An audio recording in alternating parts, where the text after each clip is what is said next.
Oi, são graça e paz, irmãos, do Senhor Jesus, seja com todos vocês.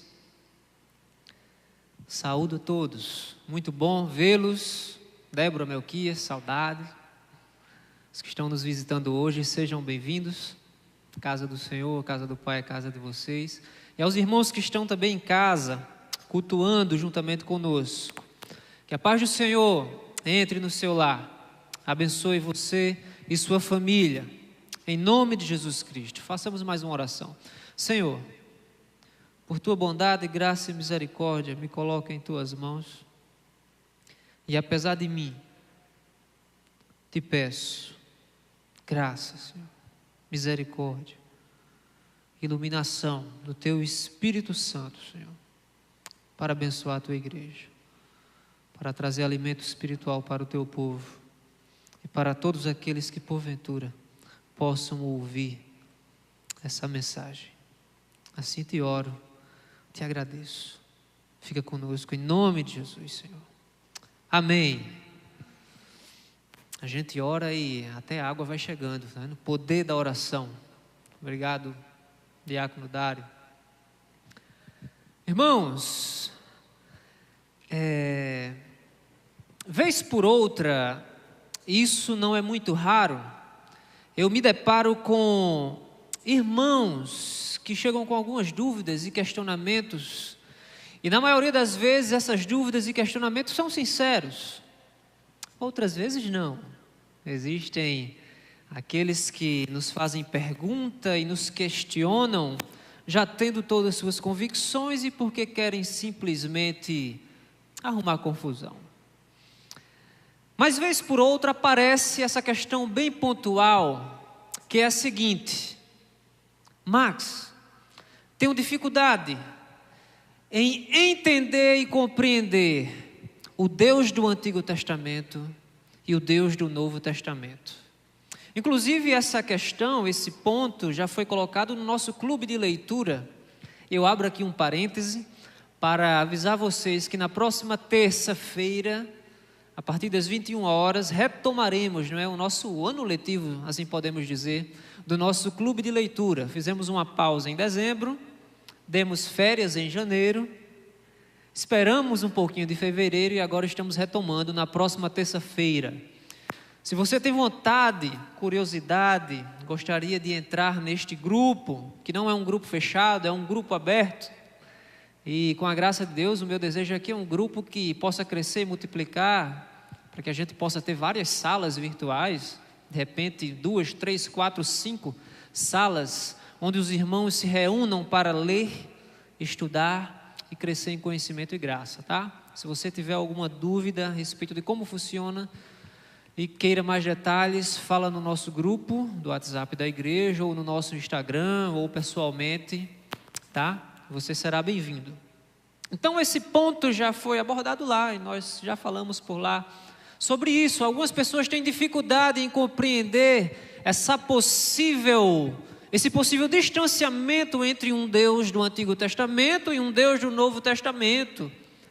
E algumas são convictas ao dizer, eu não consigo ver um Deus bom no Antigo Testamento, embora eu consiga ver o Deus bom através de Jesus no Novo Testamento.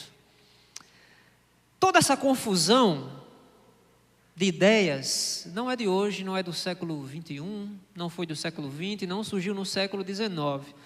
Toda essa confusão teve início lá pelo século 2, ainda no período do que chamamos de igreja primitiva. A igreja nos seus primeiros anos, na sua fundamentação, onde a igreja ainda perseverava assim, fielmente na doutrina dos apóstolos. E essa confusão começou e teve como pivô um cidadão chamado Marcião, de onde derivou uma seita doutrinária chamada marcionismo. E o que Marcião pregava já ali no século II? Ele pregava mais ou menos isso. Ele pregava a rejeição do Antigo Testamento por considerá-lo ultrapassado. E ele propôs ainda naquele tempo uma composição de Bíblia ou do cânon das Escrituras com apenas 11 livros. Ele propôs a composição da Bíblia com 10 cartas paulinas e o Evangelho de São Lucas. Obviamente, como a igreja ainda no século I, II e III estava alicerçada na doutrina dos apóstolos, essa ideia de Marcião foi rechaçada e ele foi um dos pais hereges da igreja. Inclusive um de seus amigos contemporâneos, o bispo chamado Policarpo, o chamou de primogênito de Satanás. Olha que elogio. Marcião, você é um primogênito de Satanás, está trazendo doutrinas estranhas para o berço da igreja. Percebem? Isso aconteceu há muitos e muitos anos, há muitos e muitos séculos, e até hoje esta dúvida ainda permeia irmãos que estão no nosso seio da comunidade cristã evangélica, quanto pessoas de outras denominações, de outras religiões ou de religião nenhuma. Não é de se espantar que alguém chegue para você com essa dúvida sincera e peça uma explicação. E aí, afinal, o Deus do Antigo Testamento é o mesmo Deus do Novo Testamento? Explica isso. Eu olho para o Antigo Testamento e vejo ira, vejo fogo descendo sobre Sodoma e Gomorra, vejo as águas inundando o mar, inundando a terra e matando todo ser vivente. No Novo Testamento eu vejo um Deus enviando o seu Filho com grande amor para morrer por todo aquele, por todas as pessoas, e que venha salvar todo aquele que nele crê. Me explica isso. Isso já está muito bem explicado, e eu convido você agora a abrir sua Bíblia no Evangelho segundo São Mateus, capítulo 5.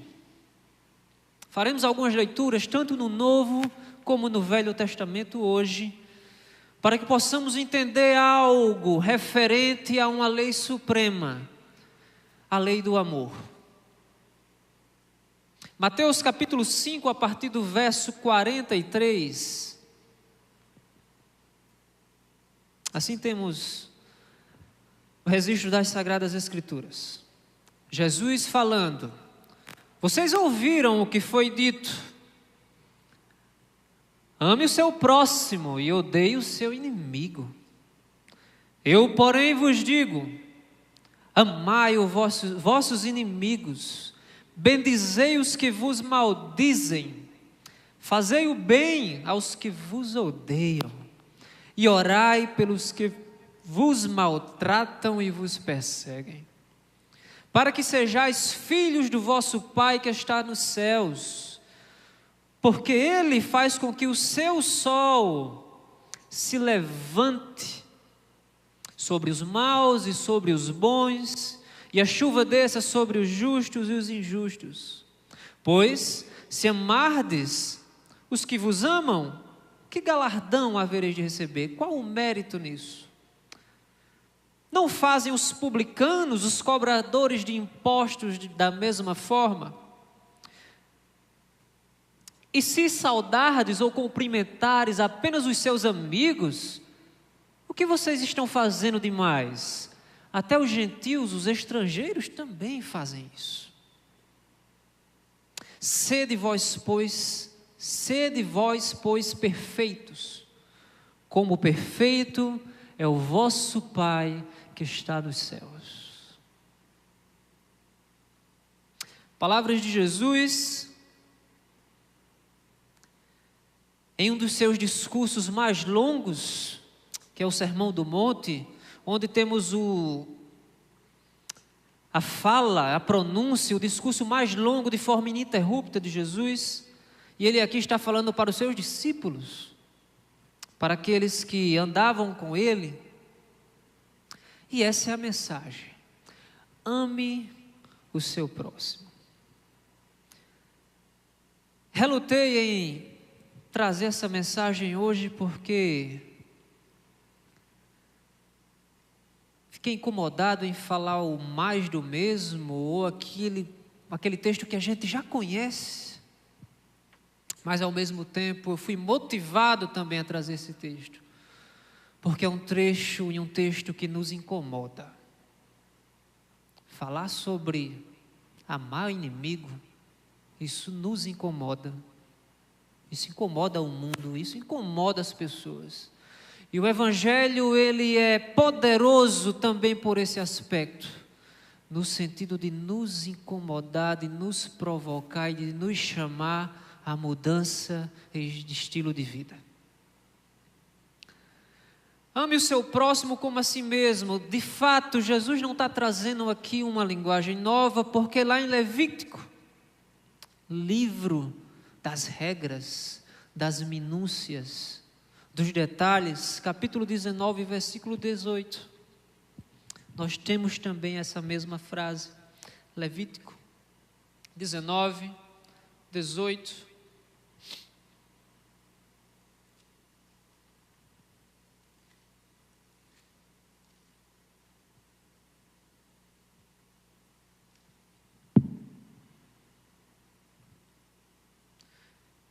Não te vingarás, nem guardarás ira contra os filhos do teu povo, mas amarás o teu próximo como a ti mesmo. Eu sou o Senhor. Jesus traz como base para a sua fala, para o seu ensinamento, uma passagem que já era bem conhecida do povo judeu, dos religiosos.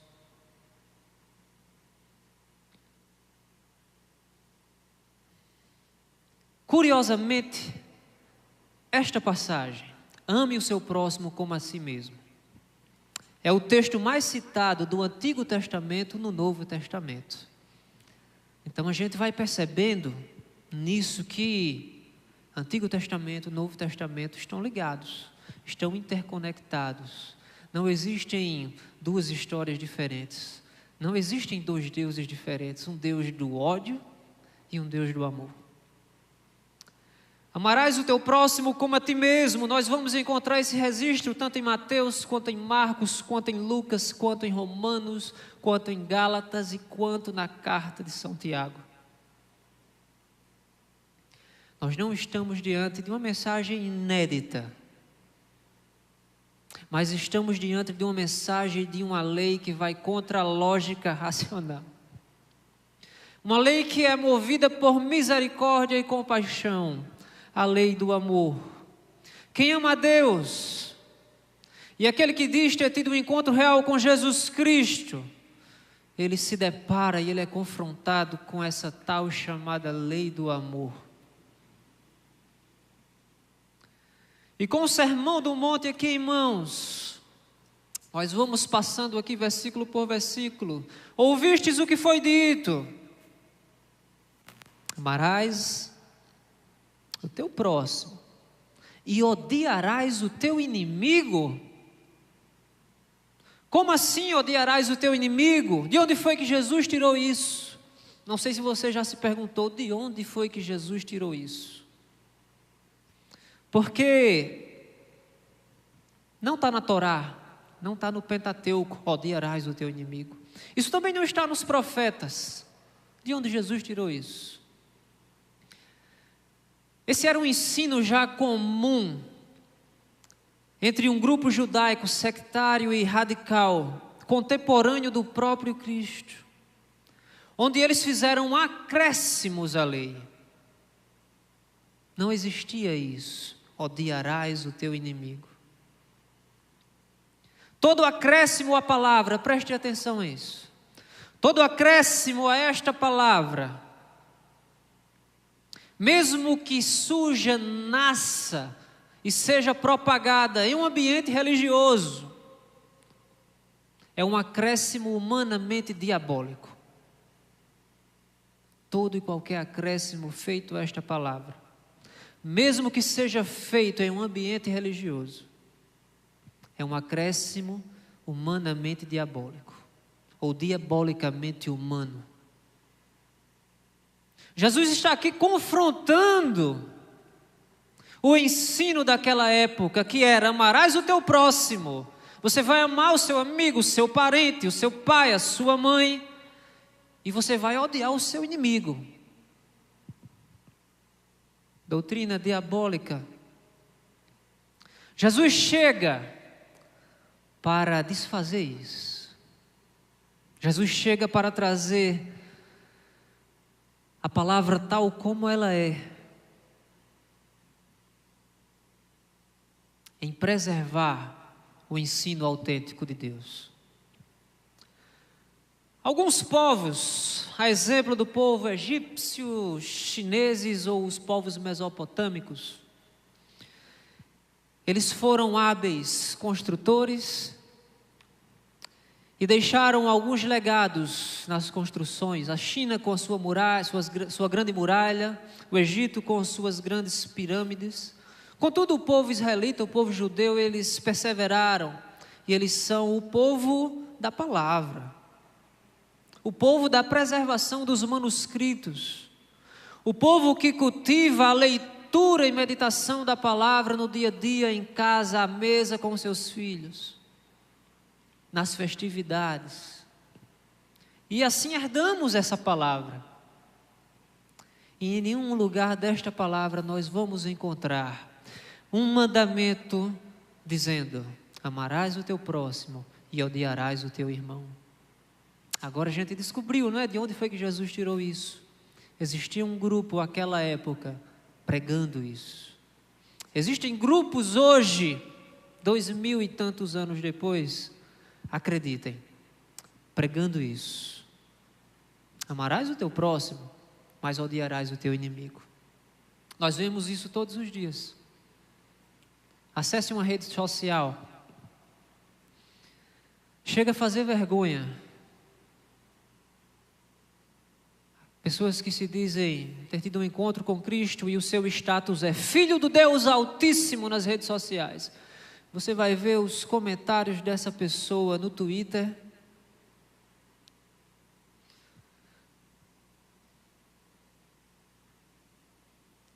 Abro aqui também um parêntese sobre a leitura da Bíblia. Precisamos ler para ter intimidade, para não acreditarmos quando alguém chegar e dizer para você: está escrito, amarás o teu próximo e odiarás o teu inimigo, está escrito. Você vai dizer: não, Jesus de fato citou isso, mas citou isso com um caráter corretivo para aquilo que era pregado naquela época. Leia a Bíblia, conheça a palavra do Senhor.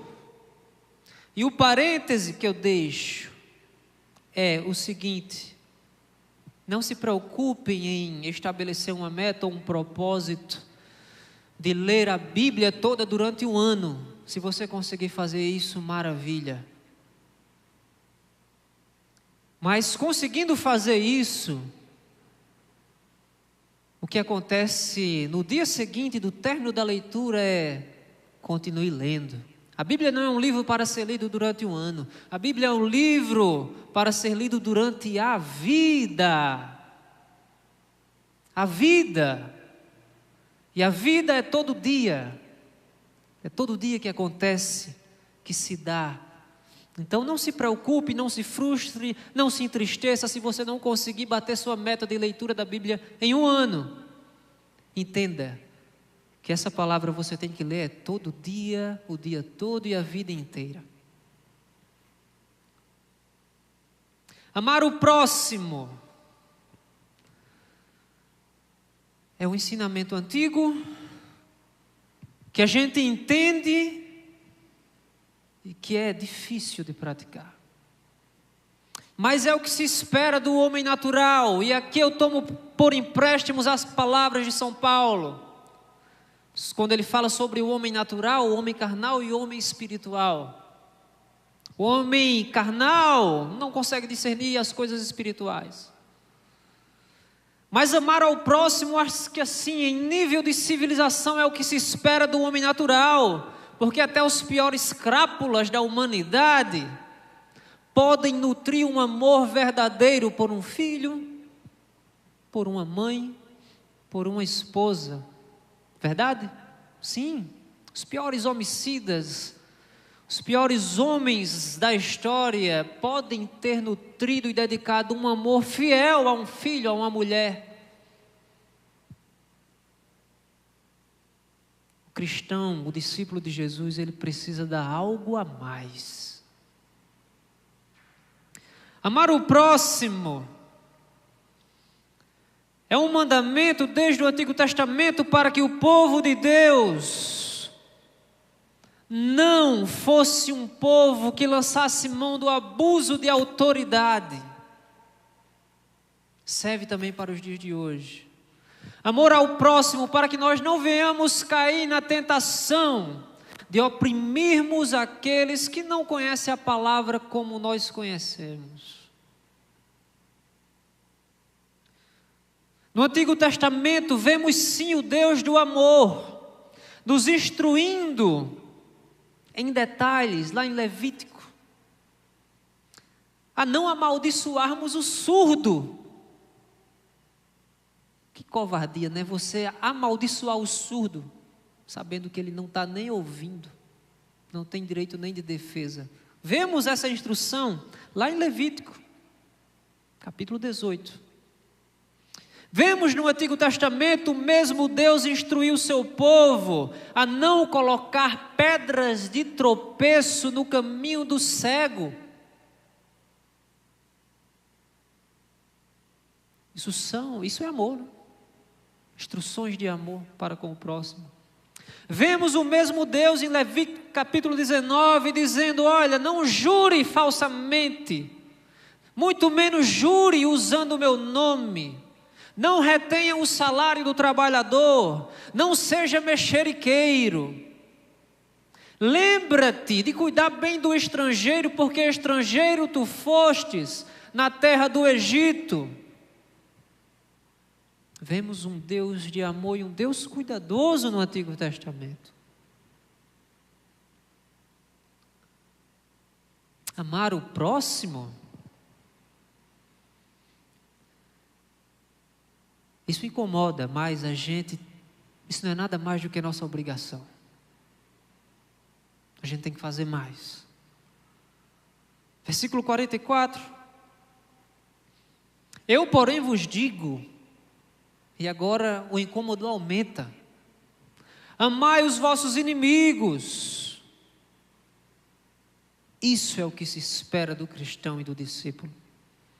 Amai, bendizei os que vos amaldiçoam, faça o bem aos que vos odeiam, e orai pelo que vos maltratam e vos perseguem.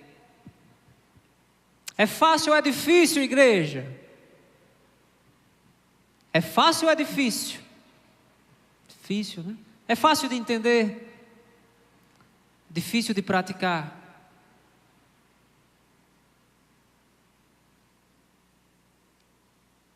Por que devemos amar também os nossos inimigos? Ou até os nossos inimigos? Porque até o meu inimigo, ele foi criado à imagem e semelhança de Deus. Até o meu inimigo, ele foi criado à imagem e semelhança de Deus. E voltamos em Gênesis capítulo 1, versículo 26. Façamos o homem à nossa imagem e semelhança. Façamos o ser humano à nossa imagem e semelhança. Um rabino chamado Jonathan Sacks, ele afirma que a dimensão revolucionária e compreensão do ato da criação divina não é apenas que o ser humano foi criado à imagem e semelhança, mas que todo ser humano foi criado à imagem e semelhança, porque os povos de outras nações, a exemplo dos reis, dos faraós, eles também acreditavam que eles eram uma espécie de criação à imagem e semelhança dos seus deuses. A diferença é que apenas os reis e os faraós eram imagem e semelhança. Na palavra de Deus, todo homem e mulher, todo ser humano é imagem e semelhança. A condição e o que faz toda a diferença é isso. É essa. Sendo bem direto, aceite que dói menos. Até o seu inimigo foi criado à imagem e semelhança de Deus. Em Êxodo, capítulo 23, versículos 4 e 5, também vemos esse Deus do Antigo Testamento dando advertências quanto a ajudar o inimigo. E ele dá 2 exemplos assim, triviais do dia a dia. Se você vê o boi ou o jumento do teu inimigo perdido, perambulando por aí, e você identificar que aquele boi ou aquele jumento é do seu inimigo, pegue esse animal e devolva ao seu inimigo. Se você vê que o seu inimigo está no boi ou no seu jumento, e no percurso esse animal vem a cair, vai lá e ajuda esse animal a levantar. Não há base para fazermos sustentação de discurso de que Deus nos ordena odiar os nossos inimigos.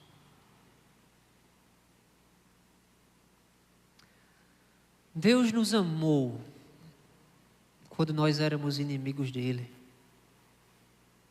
O que nos faz, ou o que nos fazia inimigos de Deus?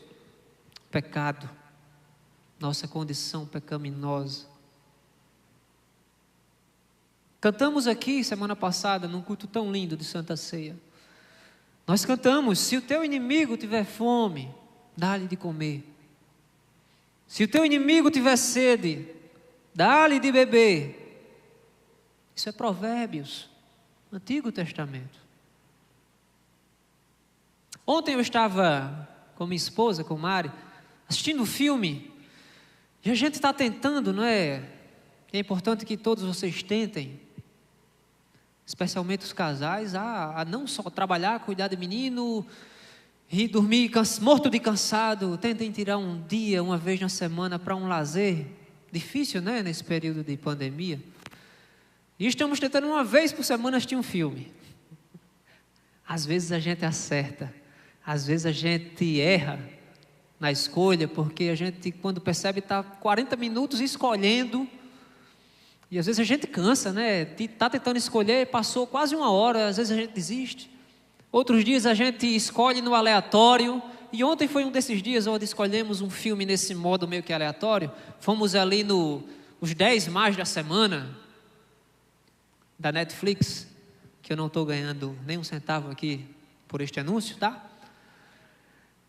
Escolhemos lá um filme um filme fraquíssimo, né? Os protagonistas eram 2 vilões, só gente ruim. Um cara que era traficante internacional de pérolas, né? E a gente sabe que esse tráfico internacional, ele é perverso, né?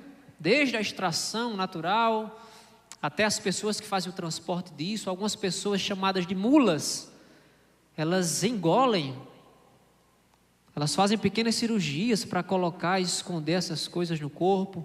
Algumas morrem de infecção, outras ficam retidas, outras ficam presas. Então um dos protagonistas era esse cara, esse traficante, e a outra protagonista era uma mulher que ela tinha uma empresa de curatela de idosos que não estavam aptos nas suas aptidões mentais para cuidar de si. Então o Estado designava, né, uma pessoa para cuidar e administrar os bens.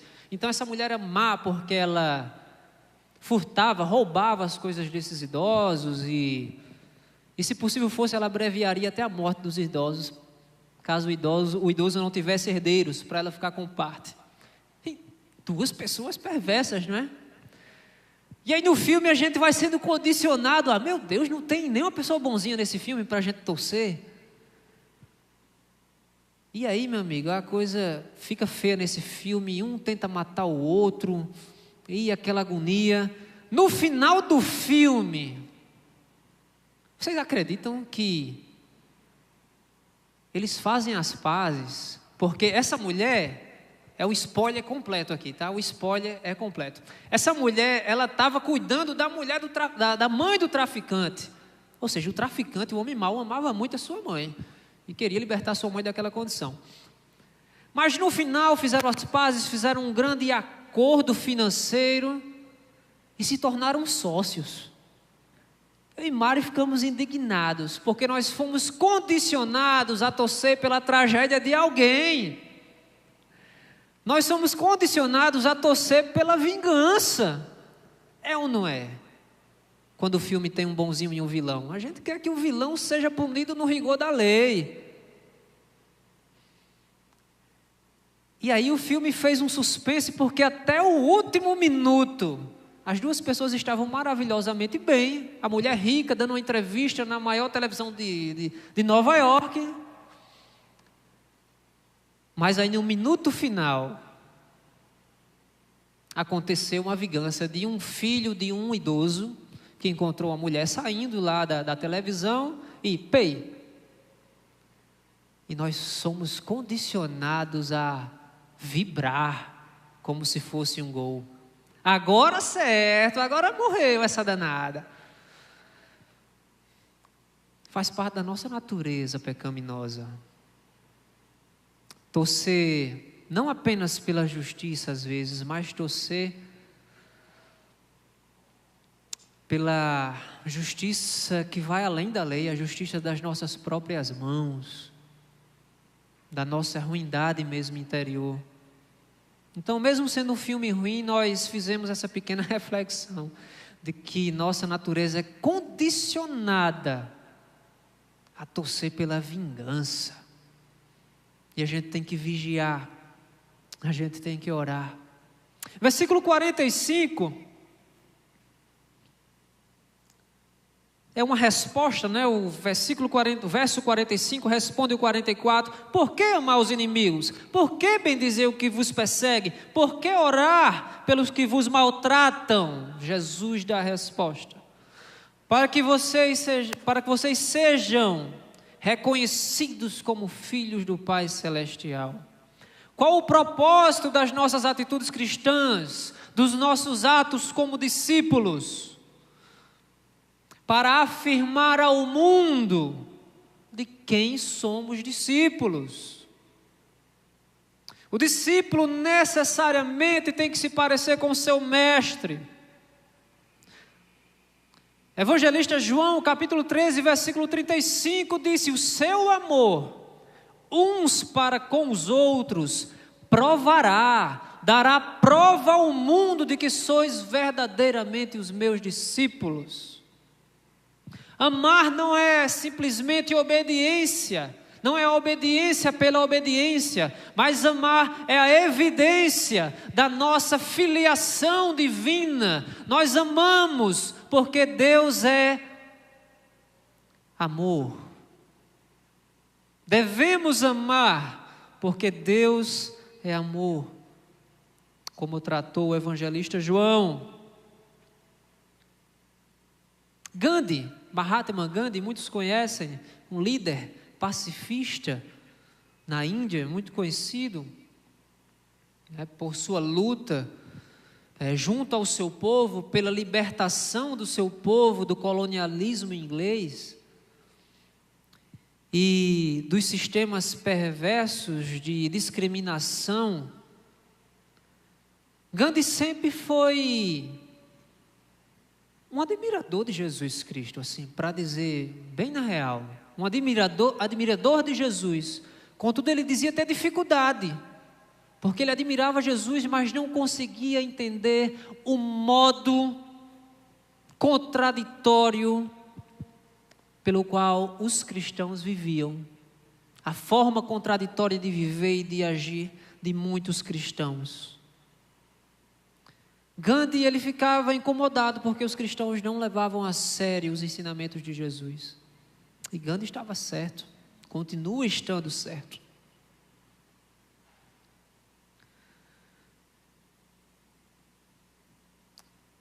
O nosso Pai faz com que o sol se levante sobre bons, mas também sobre os maus. Nosso Pai faz com que a chuva desça sobre os justos, mas também caia na propriedade dos injustos. Deus é misericordioso. Jesus está ensinando, o nosso Pai é misericordioso. E nós não podemos limitar o seu agir, a sua graça, a sua misericórdia se estende Na teologia chamamos isso de graça comum. O sol que nasce para todos, a chuva que cai para todos.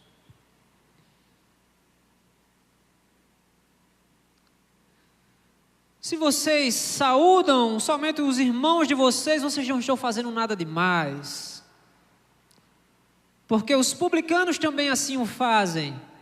Evangelho de São Mateus, escrito por um ex-publicano. Publicano era quase que um termo pejorativo naquela época. E eu vejo aqui a humildade de Mateus, chamado pelos outros evangelistas de Levi também. Eu vejo aqui a humildade de Mateus em dar esse exemplo. Eu acho que ele poderia ter dado outro exemplo, né? Mas ele deu o exemplo do que ele era. Um publicano. Um cara que cobrava muito mais do que o Império Romano cobrava. Ele defraudava os seus irmãos e os seus compatriotas. Vocês não estão fazendo nada de diferente se amarem somente os que estão próximos de vocês, porque os gentios, os estrangeiros assim também o fazem. Tratar as pessoas bem é uma atitude típica de quem, no mínimo, é educado. E educação aqui eu não estou lidando com grau de escolaridade, não. Sabemos que tem muitas pessoas com PhD, Londres, Oxford, Texas e as maiores e melhores universidades do mundo, mas são pessimamente educadas, rudes, truculentas. E sabemos que existem pessoas do chão rachado, do sertão, sentam no tamborete e nunca foram à escola, mas são cordiais e puxam o tamborete para você e você não quer sair mais daquele tamborete porque aquela pessoa é tão amável no tratar. Os discípulos de Jesus devem ir além. Sedes, pois, perfeitos, como perfeito é o vosso Pai que está nos céus. O Senhor Jesus nos traz esse ensinamento, porque Ele sabe que o nosso caráter precisa ser aperfeiçoado. Já ouviram alguém dizer, fulano não tem caráter? O fato é que não existe pessoas sem caráter, existem pessoas com mau caráter e bom caráter. Precisamos entender essa mensagem, porque é desejo de Deus para nós, para a sua igreja, o aperfeiçoamento de nosso caráter. Até mesmo, queridos, a verdade falada deve ser falada com amor. Efésios capítulo 4, versículo 15. Sigam a verdade, procurem a verdade e busquem a verdade em amor. Vocês já ouviram pessoas que, vez por outra, soltam essas frases? Eu não me eximo, pois já falei algumas dessas frases. As pessoas batem no peito e dizem, eu falo mesmo. Doem quem doer. Quem fala o que quer, ouve o que não quer. Outras batem no peito e dizem assim, eu sou muito sincero. O meu maior defeito é a sinceridade. E falam assim com muito orgulho, sabe? A sinceridade não nos confere um atestado de que estamos sempre com a razão. Não basta ser sincero, é preciso ser amável. Não basta ser amável, é preciso ser sincero. Essa frase é de um escritor chamado Davi Lago, pastor Davi Lago. Não basta ser sincero, é preciso ser amável. Não basta ser amável, é preciso ser sincero. Pergunte a si mesmo: o que eu devo dizer? Como eu devo dizer? Por que eu devo dizer isso para essa pessoa? E quando eu devo dizer isso para essa pessoa? São estágios assim essenciais e que podem me fazer ganhar um irmão ou perder um irmão. Você realmente tem que dizer? Quando você tiver nesse dilema de amar o próximo, ou até mesmo de amar o inimigo, e tiver entalado assim, pergunte para você: eu tenho mesmo o que dizer? Aí você ora, já pede domínio próprio. Aí você pergunta novamente: eu tenho o que dizer, mas como é que eu vou dizer? Existem várias formas de dizer a mesma coisa, não é? Existem várias formas de dizer a mesma coisa e levar a mesma mensagem.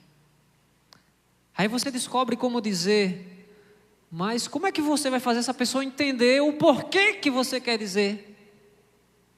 Você está muito magoado com o irmão, você resolve ir na casa dela. Como não chegar na casa dela? Chutando a porta? Jogando uma pedra? E aí você descobre que realmente você tem que dizer, e aquela pessoa sabe que você tem que dizer, mas ainda assim você aguarda um momento. Quando dizer? Sabe aquela coisa? Baixar a poeira. Esperar baixar a poeira. Precisamos às vezes esperar baixar a poeira.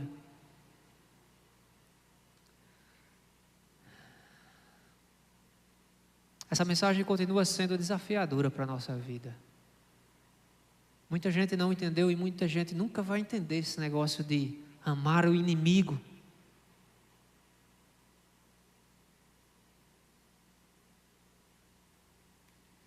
É difícil amar o inimigo, mas temos que amar o inimigo.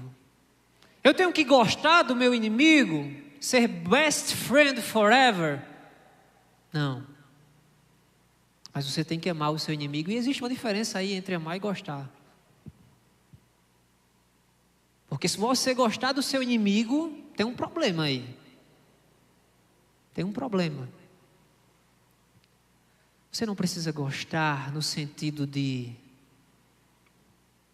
marcar um futebol com ele no dia seguinte, depois do ocorrido. Você não precisa gostar dele de modo a chamar ele para ser o seu parceiro do novo empreendimento. Você não precisa gostar dele chamando ele para ser o seu padrinho de casamento. Nada disso. Você precisa amar, e você vai amar fazendo justamente o que Jesus pediu. Ore por ele, você estará amando. Bendiza, dê palavras de bênção para ele. Ao passo que ele joga maldição para você, você lança bênção para ele. E ele te amaldiçoa e você diz: Deus te abençoe. E ele fala uma mentira e você, em silêncio. Silêncio também é resposta.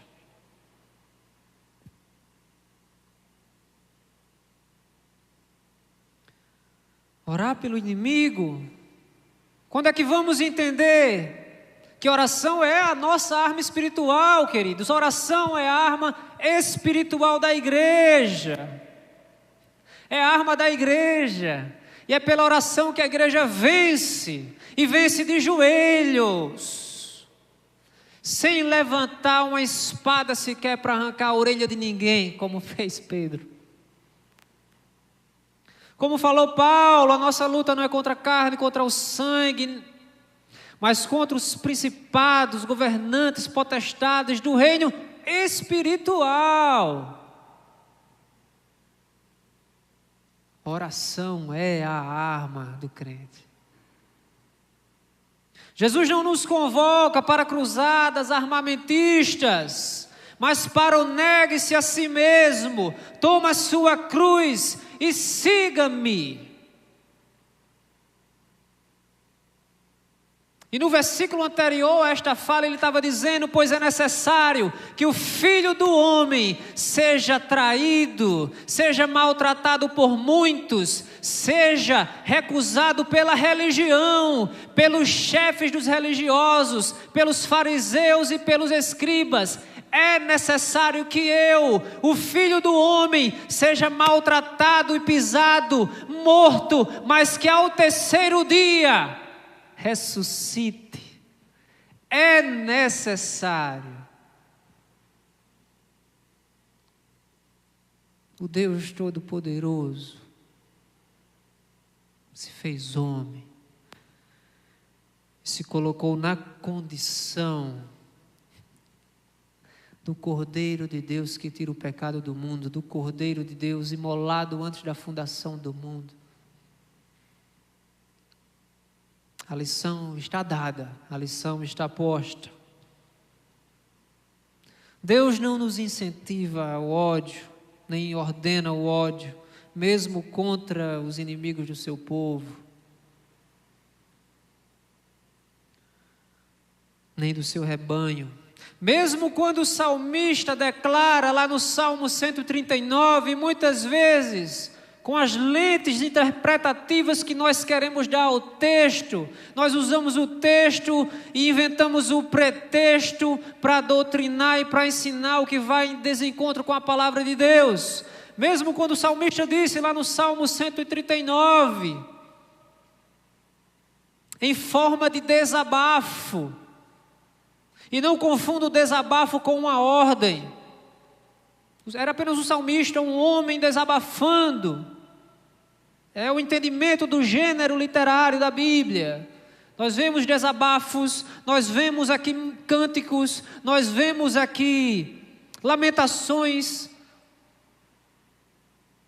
A gente precisa ir entendendo isso para a gente não pegar um texto e inventar coisas.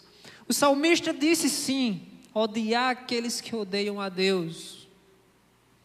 Mas imediatamente o mesmo salmista pediu ao Senhor: ó Senhor, examine o meu coração e me conduza pelo caminho da retidão, pelo caminho eterno.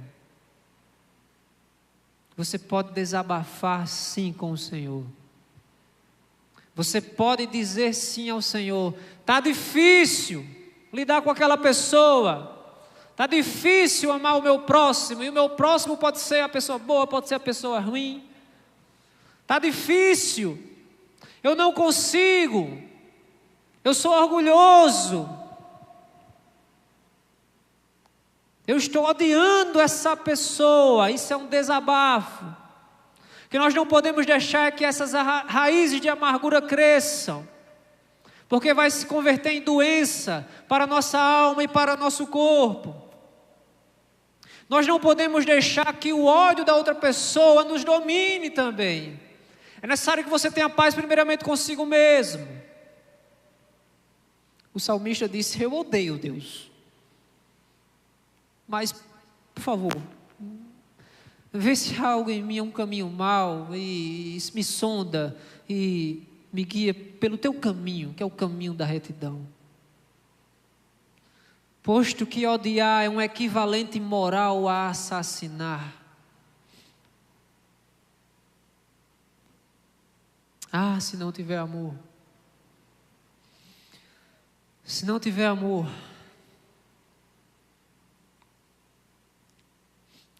Coríntios 13. Ah, se não tiver amor, queridos.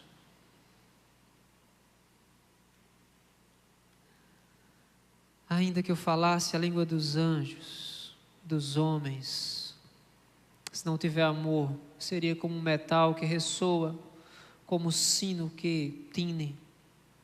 Ainda que eu tivesse o dom de profecias, e conhecesse todos os mistérios e a ciência, e ainda que eu tivesse toda a fé de maneira que transportasse os montes, e não tiver amor, de nada serviria. E ainda que eu distribuísse toda a minha fortuna para o sustento dos pobres, e entregasse o meu corpo para ser queimado, e não tiver amor, de nada valeria. O amor é sofredor, é bondoso, não é invejoso, não trata de forma leviana, não é soberbo, não se porta com indecência, não busca os seus interesses, não vive desconfiado nem suspeitando o mal. O amor não se alegra com a injustiça, mas com a verdade. Tudo sofre, tudo crê, tudo espera, tudo suporta. O amor nunca falha. Havendo profecias, acabarão. Havendo línguas, essas também cessarão. Havendo ciência, esta desaparecerá. Porque em parte conhecemos, em parte profetizamos, Mas quando vier o que é perfeito, então o que é em parte será aniquilado. Quando eu era menino, falava como menino, sentia como menino, agia como menino. Logo cheguei a ser homem e acabei com as coisas de menino. Porque agora vemos como um espelho em enigma, fosco, turvo. Mas então veremos face a face. Agora eu vejo apenas uma parte, mas em um momento determinado eu o conhecerei, assim como também dele eu sou conhecido desde o ventre de minha mãe. Agora, pois, permaneçam a fé, a esperança e o amor. E destas três, a maior delas é o amor. Ah, se não tivermos o amor, igreja do Senhor, nós nos tornaremos a imagem e semelhança daqueles aos quais nós criticamos. Se nós não tivermos amor, nós vamos ser iguais àqueles que nos odeiam.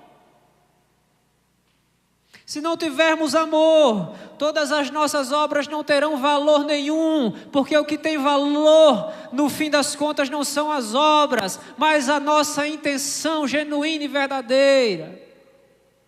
Se não tiver amor, nós estaremos criando e alimentando um outro Deus, a imagem e a semelhança do homem caído e da velha criatura.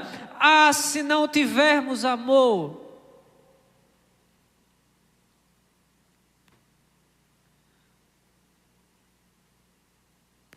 Um artista, cantor da música contemporânea cristã chamada Mauro Henrique, escreveu a letra de uma música e o refrão diz assim: a fé vira uma faca sem amor. A lei vira um laço sem amor. Como ter a Deus sem ter amor, se Ele é o amor? A verdade, ela vai ser uma mera vaidade sem amor. A palavra, a sua palavra vai ser uma palha lançada ao vento sem amor. O que é incompleto passará, mas o amor para sempre permanecerá. O amor nos torna vulneráveis. Mas esse é o caminho que Deus tem traçado para nós. Da entrega, da vulnerabilidade, para que possamos ser reconhecidos como discípulos de Cristo, como imagem e semelhança de Deus. Ser vulnerável é não pagar o mal com o mal. É amontoar brasas vivas sobre a cabeça dos que nos perseguem, sobre a consciência dos que nos perseguem. Fica mais claro para nós hoje como igreja que não temos uma distinção de um Deus no Antigo Testamento e um Deus no Novo Testamento. A mensagem de amor prevalece e permanece. Ame ao seu próximo como a ti mesmo. Jesus apenas confirma isso. E mais, personifica. Ele vive e se põe na condição de maior vulnerabilidade, sendo morto e pregado no madeira. O Evangelho nos chama não para a espada, mas para uma condição de vulnerabilidade. Pense nisso. Se te incomodou, amém. Glória a Deus por isso. Senhor, obrigado por esse momento. Obrigado por tua palavra. Obrigado pelo incômodo do Espírito Santo, que não só nos afaga, mas nos põe contra a parede da nossa consciência, dizendo: Você era inimigo de Deus e hoje é muito amado. Ele te amou primeiro. Obrigado, Senhor, por tua palavra. E que permaneça, Senhor, o amor em nossos corações.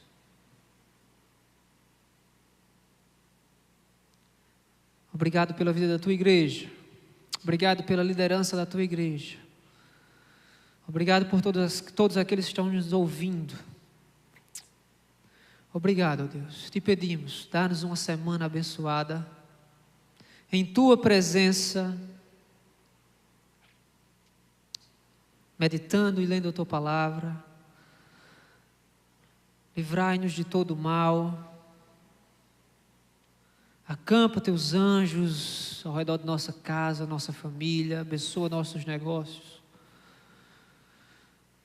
Com teu Espírito Santo, de forma saradora agora, visita aqueles que estão enfermos, ó Deus.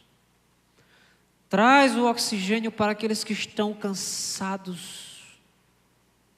Traz renovo aos sobrecarregados. Move, Senhor, todas as condições, estruturas e articulações no reino e no âmbito político humano, para que possamos receber mais vacinas,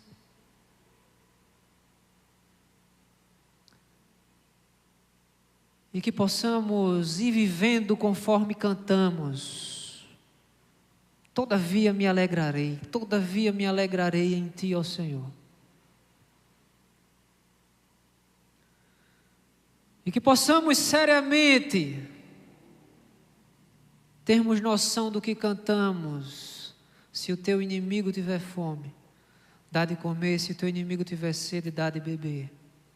Fazendo isso, seremos reconhecidos como teus filhos e como os teus discípulos.